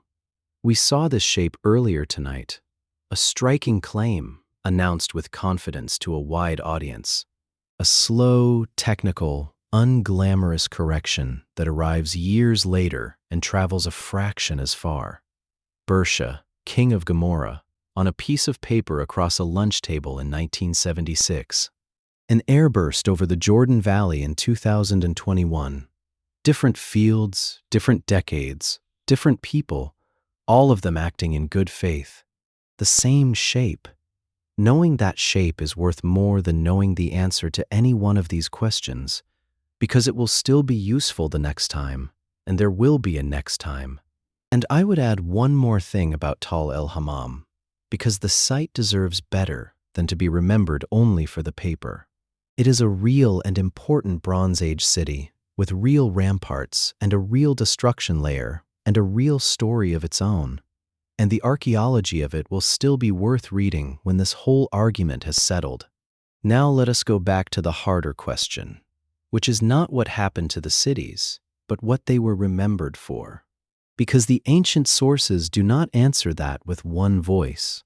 And I think you deserve to hear the range of it laid out plainly, from the oldest witnesses forward, without me putting a thumb on any scale. Genesis itself, in the narrative, gives us the mob at the door. That is the scene, and it is violent, and it is sexual, and it is inhospitable all at once, and any reading that erases one of those three is not reading the chapter. But Genesis also, and earlier, gives us the cry, Za'aka, the scream of the oppressed that goes up because there is no one below heaven to hear it. That word is chosen before any of the events of chapter 19 occur. Then the prophets take it up. Isaiah addresses the rulers of Jerusalem as rulers of Sodom, and what he charges them with in the following verses is judicial corruption and neglect of the widow and the fatherless. Jeremiah uses Sodom for the total ruin of a place. And then there is Ezekiel in the 16th chapter, and this is the single most explicit statement inside the Hebrew Bible about what the sin of Sodom was, and it is worth hearing in full in the King James. Behold, this was the iniquity of thy sister Sodom. Pride, fullness of bread, and abundance of idleness was in her, and in her daughters. Neither did she strengthen the hand of the poor and needy. And they were haughty, and committed abomination before me. Therefore I took them away as I saw good. Pride, fullness of bread, abundance of idleness, and a hand that was not put out to the poor. That is a prophet of Israel, in the 6th century before Christ, naming the sin of Sodom as the arrogance of a rich place that would not share, and then adding a further word, abomination, which is not further specified there. Then, in the Second Temple period, the emphasis moves. The Book of Jubilees and the Testament's material, and then above all, the Jewish writers of the Greek-speaking world begin to foreground sexual sin. Philo of Alexandria, writing in the first half of the 1st century of our era, treats it at length in his treatise on Abraham, in the moral vocabulary of Hellenistic philosophy, as a failure of self-mastery and a descent into unnatural appetite. Josephus, a generation later, reads it similarly.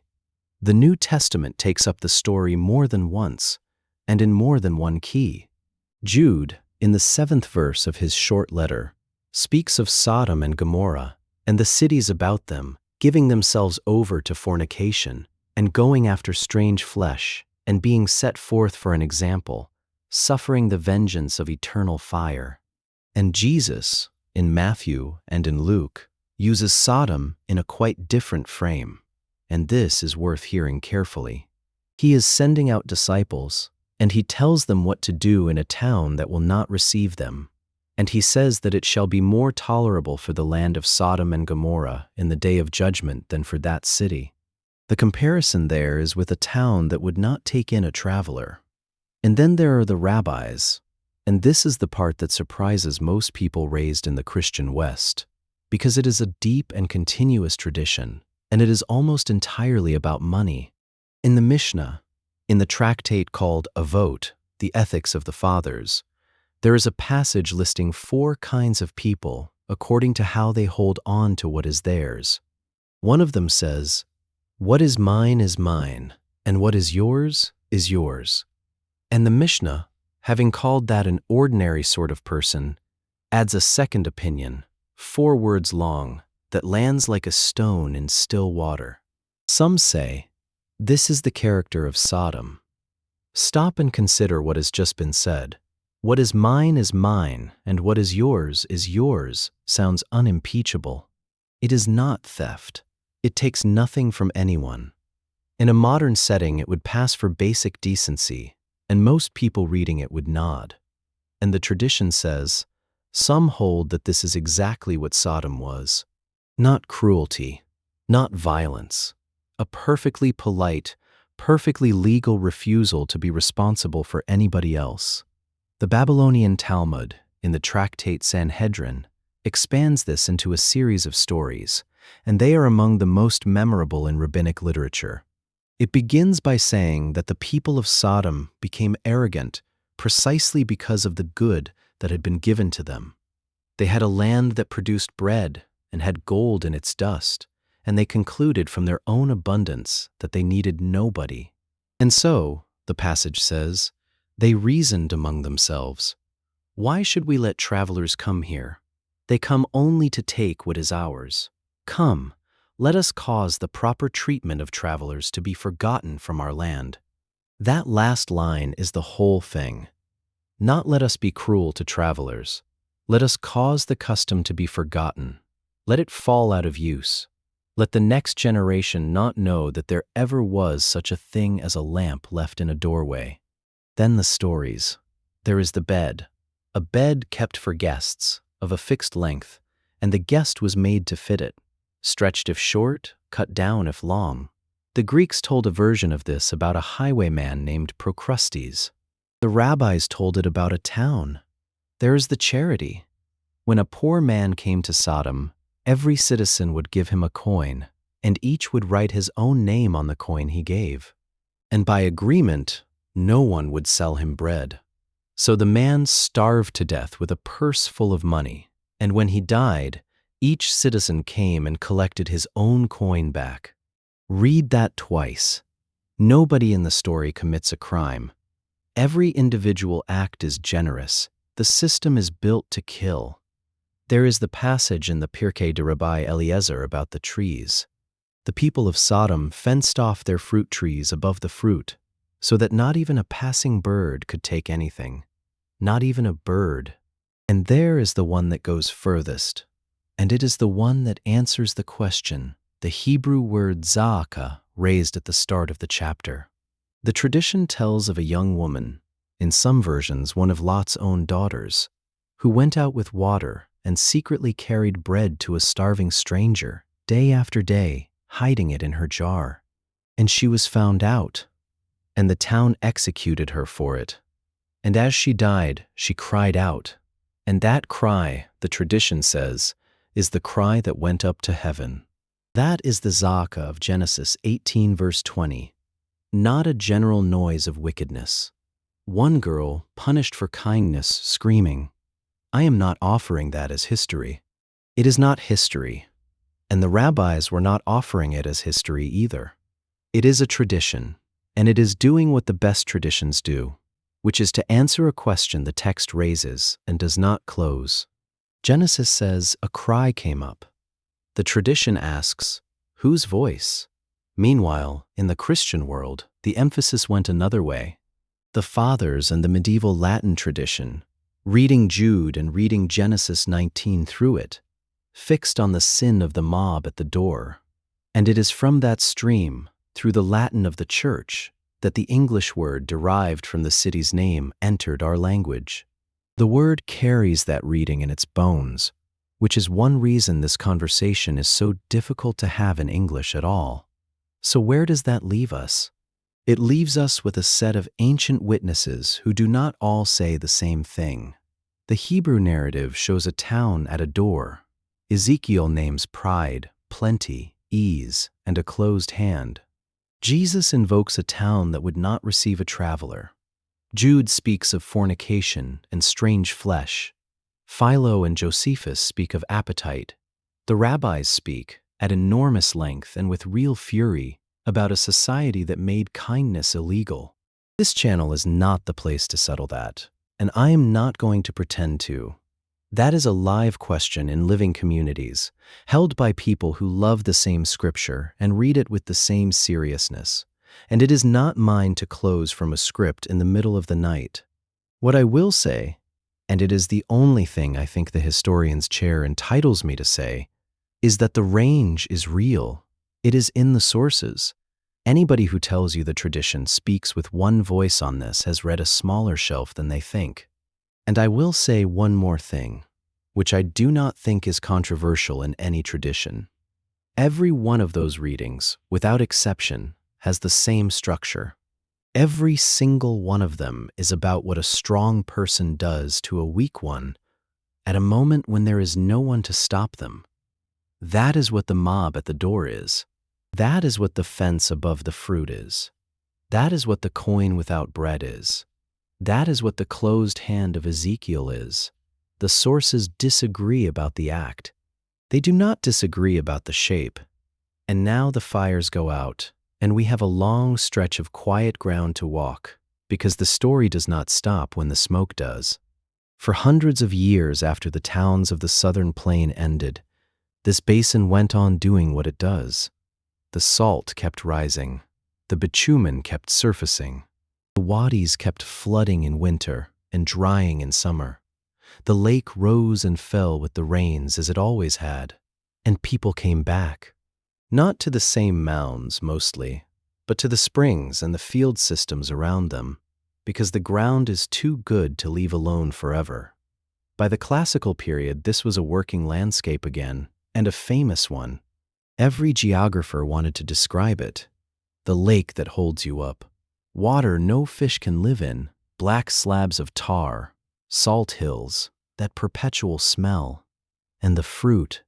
Josephus, in the Jewish War, in the same passage where he says the shadows of the 5 cities can still be seen, adds a detail that fascinated the ancient world and became a proverb in half the languages of Europe. He says that ashes grow there in the fruit, that there are fruits which look, by their color, as though they are fit to eat, but which, if you pluck them with your hands, dissolve into smoke and ashes. Tacitus mentions the same thing. They are called the apples of Sodom, and the phrase entered English poetry and stayed there. Byron used it. Thomas More used it. Dead Sea fruit that tempts the eye and turns to ashes on the lips. And here is the pleasing part. They are real. The most likely candidate is a shrub the Arabs call osher, which botanists know as Calotropis procera. It is a milkweed. It grows in abundance around the springs of the Dead Sea Basin and near Jericho, and it will grow to the height of a small tree, with a soft, corky gray bark and thick green leaves and clusters of purple flowers. And it bears a fruit like a green apple, smooth and handsome and about the size of a fist. And it is hollow. Inside there is a mass of fine silk and seed, and if the fruit has been got at by insects, powder. Take hold of it firmly and it collapses, and what comes out is a puff of floating fiber and dust. There is a second candidate, a prickly nightshade with a small yellow fruit, and the ancient descriptions may well cover more than one plant. But I like the milkweed because of what it does when you break it. It bleeds. The plant is full of a thick white latex, and it is poisonous, and the ancient world knew that too. A fruit at the edge of the Dead Sea that looks like an apple is full of nothing and bleeds white when you break it. You can see why nobody could leave it alone. And that, in the end, is a fair description of what this valley does to people. It hands you a physical fact, and the physical fact rhymes so exactly with the story that everyone who comes here has to decide, all over again, what to make of the rhyme. The salt pillar that stands where a woman turned around. The tar pits in the vale where kings fell into the tar pits. The fruit full of ashes in the country that burned. The lowest place on earth, in the story about how far a man can go down. I do not think you have to believe that the land was arranged as an illustration, but I do think you can notice, without embarrassment, that people have been standing here for 4,000 years finding that the ground and the story keep saying the same thing to each other, and that this is part of why the story would not die. Now I want to take you to the one place in this story that never burned. Zoar, the little one. Because there is a detail in Genesis 19 that is easy to read past, and once you have seen it, you cannot unsee it. 4 cities go. One is spared, and it is spared for no reason except that a frightened man asked for it. He does not argue that Zoar is righteous. He does not say there are 10 good men in it. He says, "It is near, and it is small. Let me go there." And the answer comes back, "I will not overthrow this city, for the which thou hast spoken." Whatever else is happening in that chapter, a town survives because somebody needed somewhere to run to. And here is the thing that has kept me coming back to this story for years. That town is still there, not the buildings, not the Bronze Age, but the place, and the name, and the continuity of habitation. Going down through the Iron Age and the Nabataeans and the Romans and the Byzantines and the early Islamic centuries and into the present, under a sequence of names that are all versions of one another. The Hebrew Bible calls it Zoar. The Greeks called it Zoara. The Byzantines wrote it Zora. In Arabic it becomes Zugar or Sugar. Today, the district at the southeastern corner of the Dead Sea, where the Wadi al-Hassa comes down out of the highlands of Moab, is called Ghor es-Safi. There is a town there now. There are farms. The ground is warm all winter, and there is water coming down the wadi, and the produce comes in early, exactly as it did 4,000 years ago, and it is trucked up to Amman. And in the Roman and Byzantine centuries, Zoara was not a village. It was a prosperous regional center. It sat on the trade routes. It had a bishop. It grew dates and indigo, and it had a sugar industry in the medieval period, and it was known across the eastern Mediterranean as the place at the bottom of the world where things grew. We know a startling amount about the people who lived there, and the reason is their gravestones. Hundreds of inscribed tombstones have come out of the cemeteries at Ghor es-Safi. Some are Greek and Christian. Some are Jewish, in Aramaic and Hebrew. They record names, ages, dates by the local era, and the ordinary formulae of grief. They are, in aggregate, one of the better windows we have into a mixed provincial community of the late Roman and Byzantine Near East. A Christian town and a Jewish community, in the same hot valley, burying their dead a few hundred yards apart for centuries, which is worth setting beside everything else we have said tonight. In the valley remembered above all others for the failure of neighborliness, there is a long documented record of 2 communities managing, on the whole, to get on. And then there is the map. In the 1880s, in what was then Ottoman territory east of the Jordan, a group of Christian families from Iraq moved north to escape communal tension at home. They were permitted to settle at a ruined and largely abandoned town called Madaba, on the condition that they build their churches only where churches had stood before. Madaba had been a substantial Byzantine city. It had been wrecked by an earthquake in the 8th century and left. In 1884, clearing rubble from one of those old church sites to build a new church of St. George, the settlers uncovered a mosaic floor. It was not a decorative floor. It was a map. The Madaba mosaic map is the oldest surviving cartographic depiction of the Holy Land in existence. It was laid in the second half of the 6th century, probably between the years 542 and 570, because it shows a church in Jerusalem dedicated in 542 and nothing built after 570. Originally, it was something like 70 feet by 23, made of more than 2 million tesserae. Rather less than half of it survives. And it is oriented east, toward the altar, rather than north, so that when you stand on it, the positions on the floor correspond to the real compass directions around you. You are standing on the country. It shows the land from Lebanon down to the Nile Delta. It labels 150-odd places in Greek. Jerusalem is at the center, drawn in detail, with its colonnaded main street running down the middle. And that panel is the single most important piece of evidence we have for what 6th century Jerusalem actually looked like. And it shows the Dead Sea with 2 boats on it, and the Jordan coming down into it with fish in the water turning back at the salt. And on the eastern shore, at the southern end, in a small square of tesserae, it names a town. Balak, also Ghor, now Zoar. The map is being careful. It gives the old biblical names and then tells you what the place is called now. The mapmaker is saying, this is Bela, which is Zoar, and today we call it Zoara, and it is here. Local memory did not lose it. 1400 years after the story, a craftsman in a Byzantine church was setting the little town into a floor in colored stone, in its right position, with its old names attached. For a decade, nobody understood what it was. The patriarch in Jerusalem was informed, and nothing much happened. The new church was built and roofed over it, and in 1896, during work to lay a cement floor, the full extent of the mosaic was finally noticed, by which time workmen had already laid the new floor around it. The man who understood what it was, at last, was Cleopas Koikilides, the librarian of the Jerusalem Patriarchate, who came out to look and published the first study in 1897. The following decades were hard on it. Fire, damp, and the ordinary traffic of a working church took a serious toll.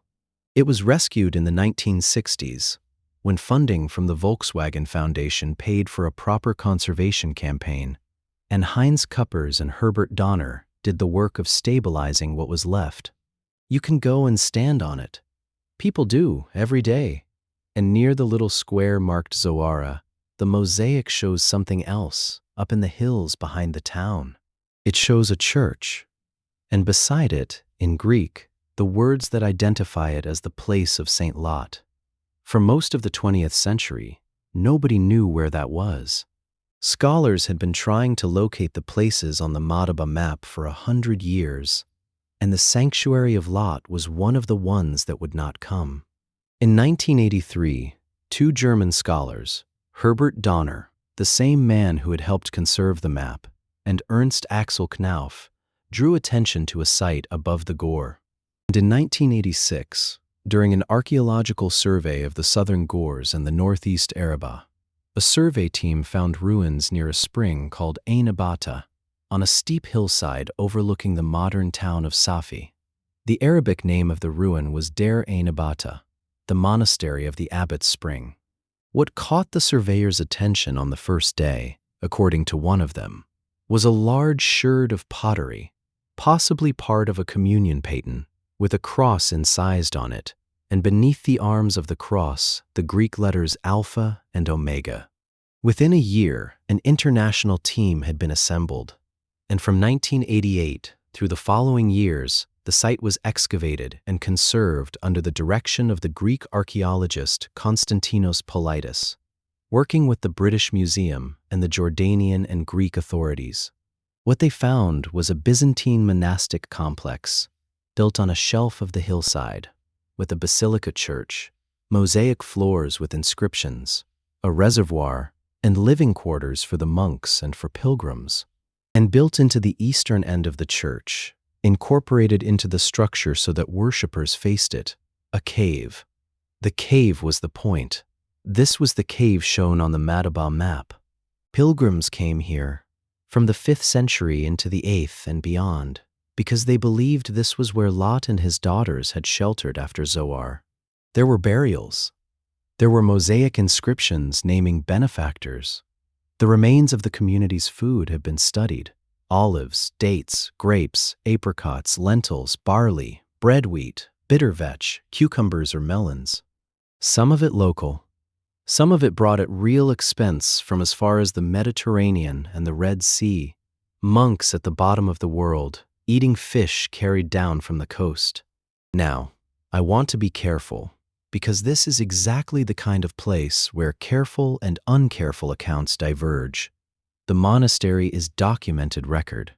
It was found, dug, published and conserved, and you can visit it, and there is a museum below it on the road, and the whole complex sits on Jordan's tentative list for World Heritage status. That this cave is the cave of Genesis 19 is not documented record. It is tradition, and it is a very old tradition, and old traditions are worth taking seriously without being mistaken for excavation reports. And the same distinction applies to Zoar itself. That Ghor Safi is Byzantine, and early Islamic Zoara is beyond real doubt.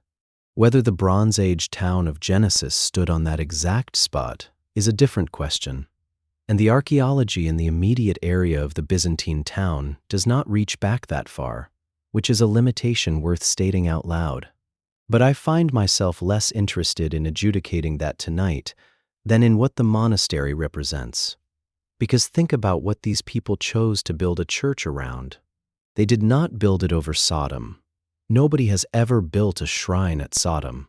There is no pilgrimage to Gomorrah. They built it at the place where somebody was let in. That is the whole devotional logic of the site. The cities of the plain produced one durable holy place in 1,500 years of Christian pilgrimage, and it is a hole in a hillside above the town that was spared, where a broken family was allowed to sleep. And they lit lamps in it. We know they did, because that is what a Byzantine church was full of. Glass lamps hung on chains from the ceiling, and standing lamps, and lamps in the niches, and the whole practice of Christian worship in that period assumed a room lit by oil flame. So, a cave in a hillside, above the little town, above the Dead Sea, in the dark, with lamps burning in it, for something like 300 years without a break. In the exact valley where a story is remembered about a household that kept a lamp by the door. I do not know what to do with that except to sit with it, which is what I would invite you to do now. There is one more part of the chapter, and it happens in that cave, and it is the part that gets left out of every telling I have ever heard. Lot does not stay in Zoar. The text says he was afraid to dwell in Zoar, and went up out of it, and lived in the mountain, he and his 2 daughters, and they dwelt in a cave. We are not told what he was afraid of. Genesis, as usual, declines to explain. But look at what he has become. A man who once sat in the gate of a city, among the elders, in the room where things were decided, is now living in a hole in a hillside with 2 children and no wife and no property and no town. And in that cave, the daughters make a decision that the text reports as flatly as it reports everything else. They believe there is no future left anywhere. They believe, in the words the King James gives them, that there is not a man in the earth to come in unto them after the manner of all the earth. And so, over 2 nights, they make their father drunk, and each in turn conceives a child by him. I am going to leave it there, because there is nothing in the detail that anybody needs at this hour, and because Genesis itself spends 4 verses on it and does not linger either. What I want you to notice is what the book does next, which is astonishing, and which almost nobody points out. It does not condemn them. It does not commend them. It gives no verdict at all. It simply names the children. The elder bears a son and calls him Moab. The younger bears a son and calls him Ben-Ami. And the narrator adds, in his flat chronicler's voice, that these are the father of the Moabites unto this day, and the father of the children of Ammon unto this day. 2 nations. And if you know the rest of the Hebrew Bible, you will feel the ground shift slightly under that sentence, because Moab and Ammon are not minor. They are Israel's neighbors across the Dead Sea and up the eastern plateau for the whole of the biblical period. They are enemies as often as not. Moab is where the great inscribed stone of King Mesha comes from, discovered in 1868 at Dibon, one of the most important extra-biblical documents we have. For centuries, the Israelites looked east across this water at the highlands of Moab and told a story about where those people came from. And it was not a flattering story, and it was about a cave above Zoar. And then, in one of the quietest and most deliberate turns in all of Scripture, the book of Ruth arrives. A famine drives an Israelite family east into the fields of Moab. The sons marry Moabite women. The men die. And one of those Moabite widows will not leave her mother-in-law and comes back west with her into Bethlehem and gleans in a field and is treated with a kindness she has no legal right to expect. And a man named Boaz sits down in the gate of Bethlehem with 10 elders as witnesses and does everything properly and publicly so that no one can say afterwards that it was done in a corner. In the gate, the same institution we walked through earlier tonight, being used the way it was supposed to be used. And the last 4 verses of Ruth give a genealogy, and it ends, "And Obed begat Jesse, and Jesse begat David." I am not going to build a sermon on that, because I am not a preacher, and this is not the hour for one. But I will say, as a matter of plain literary observation, that the Hebrew Bible traces the line of its greatest king back through a Moabite woman, and that the Moabites are traced back to a cave above Zoar, and that Zoar is the town that only exists at all because a frightened man asked to be allowed somewhere small to run to. The story that begins with a door slammed against strangers ends, several books later, with a stranger let in at a gate. Whatever else the people who assembled these books were doing, they knew what they were doing with that. The memory traveled a long way, and it traveled in several directions at once. It traveled inside Judaism through the retellings.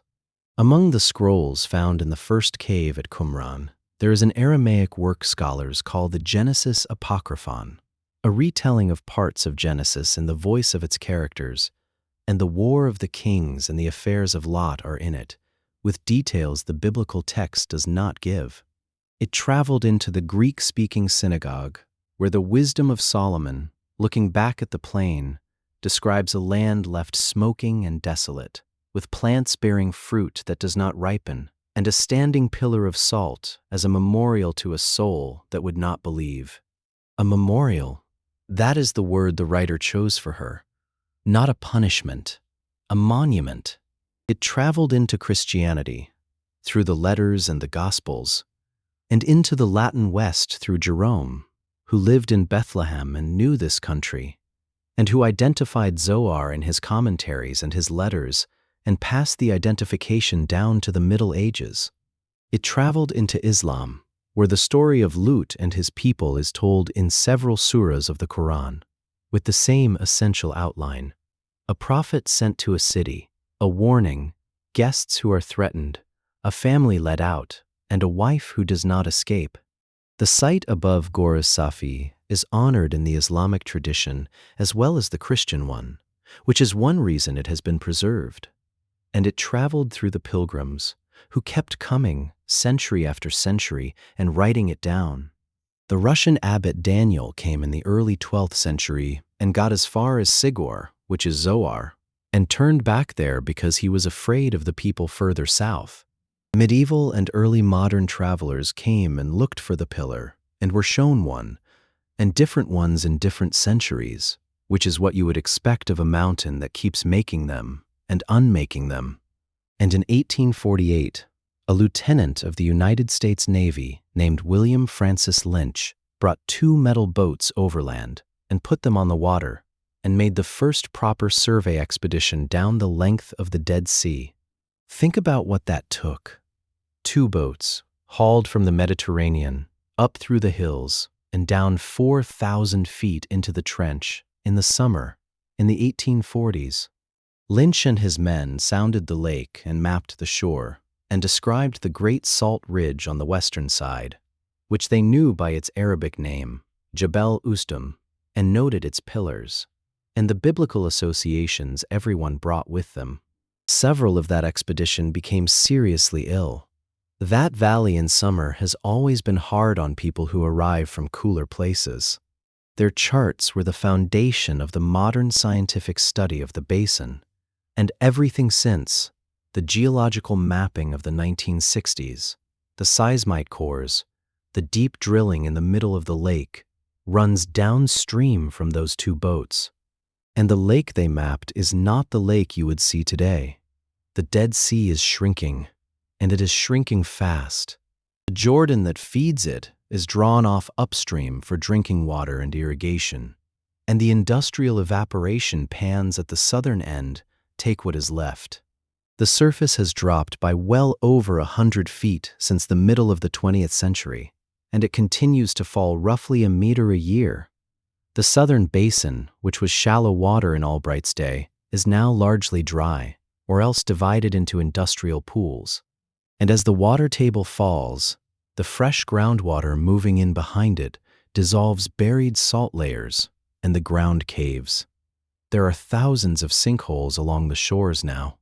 They have swallowed roads, palm groves, a car park, buildings, which means the strangest thing about the modern Dead Sea is this: the lowest place on the face of the earth is getting lower, and the ground beside it is opening.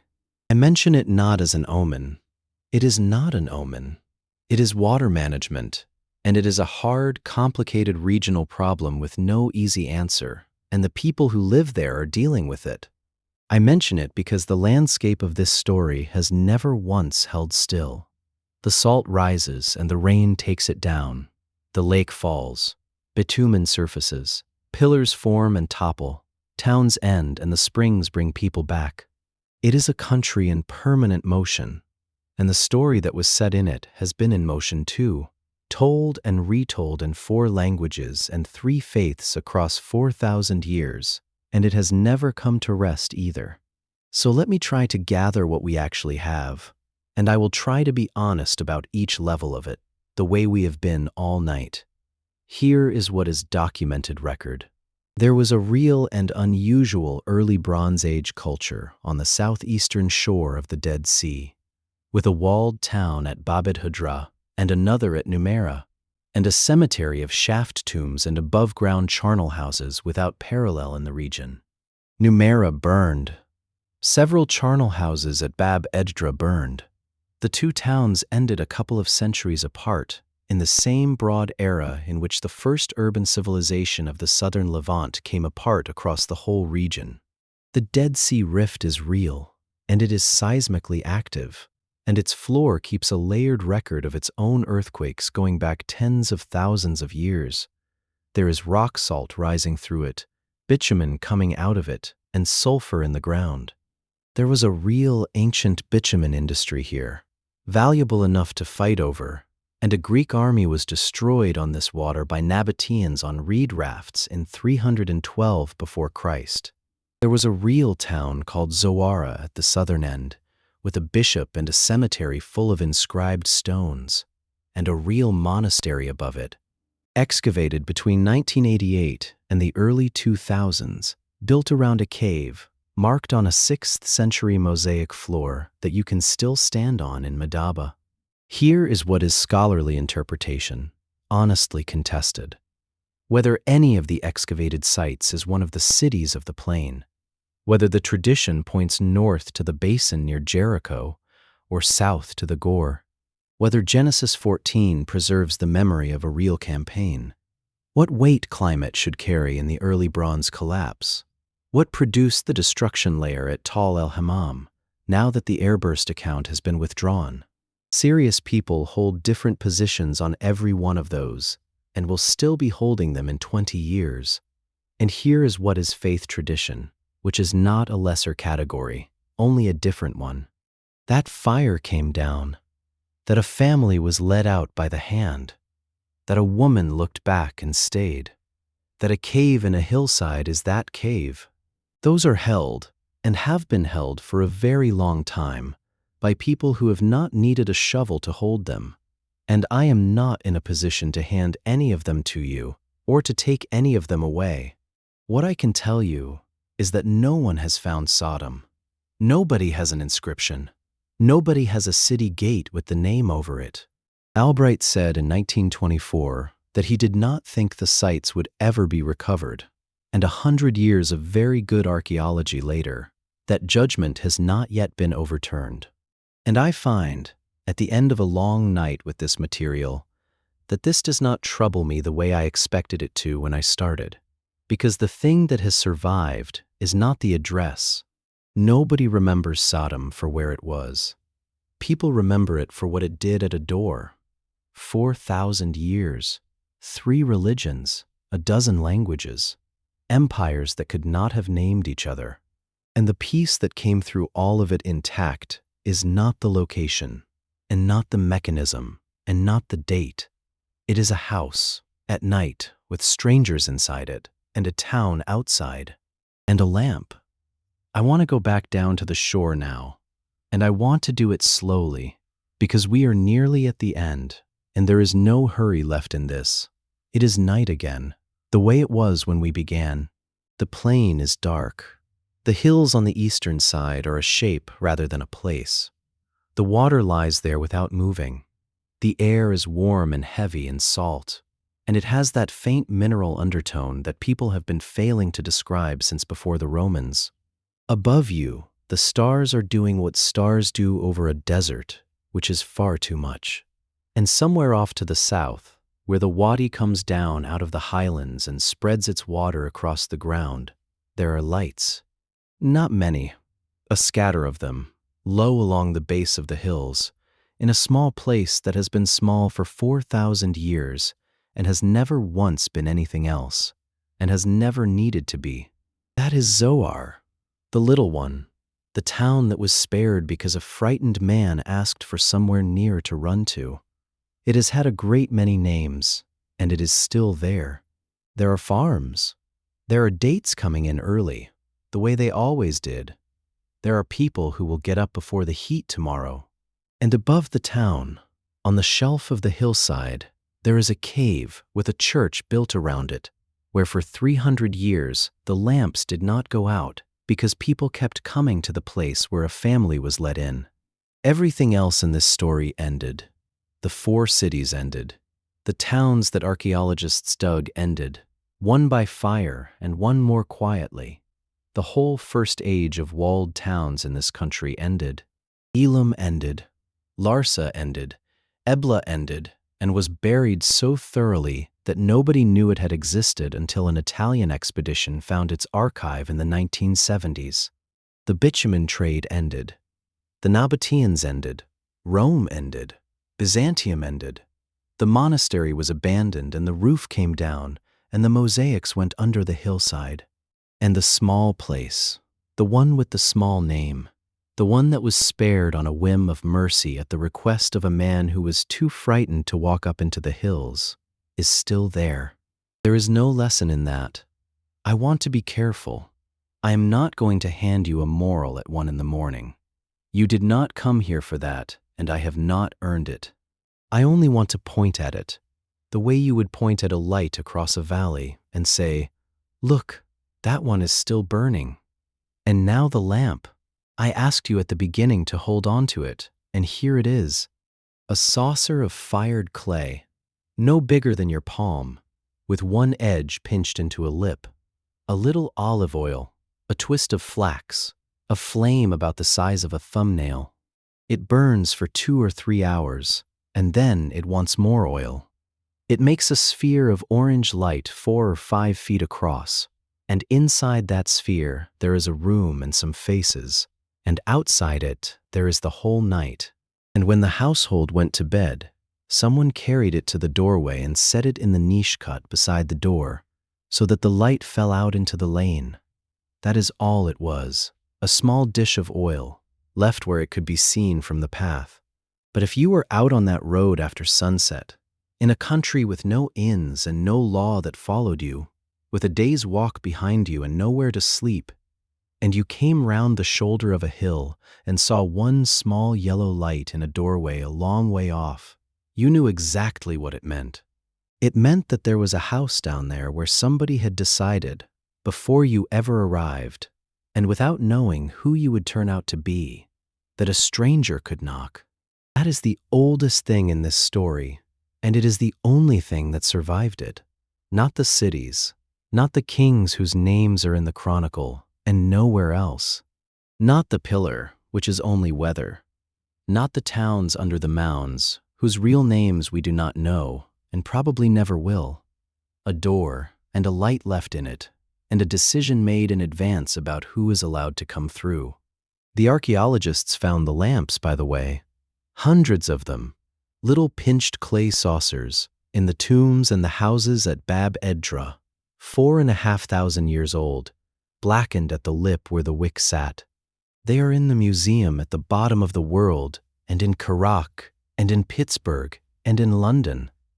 And if you ever stand in front of one, you will notice that it is very small, and that the black mark on the rim is the exact shape of a flame. Somebody lit that. Somebody put it out. The valley is quiet now. The water does not move. The salt is rising a few millimeters a year, patiently, the way it has since long before there was anyone here to name it. The lights are still on down at Zoar. And up on the hillside, in the cave where the lamps burned for 300 years and then stopped, the stone still holds a little of the day's heat, the way stone does in that country, long after the sun has gone. There is nothing left to do tonight. The road down was long, and we have come to the bottom of it, and the bottom of it turns out to be a small town that was allowed to stay.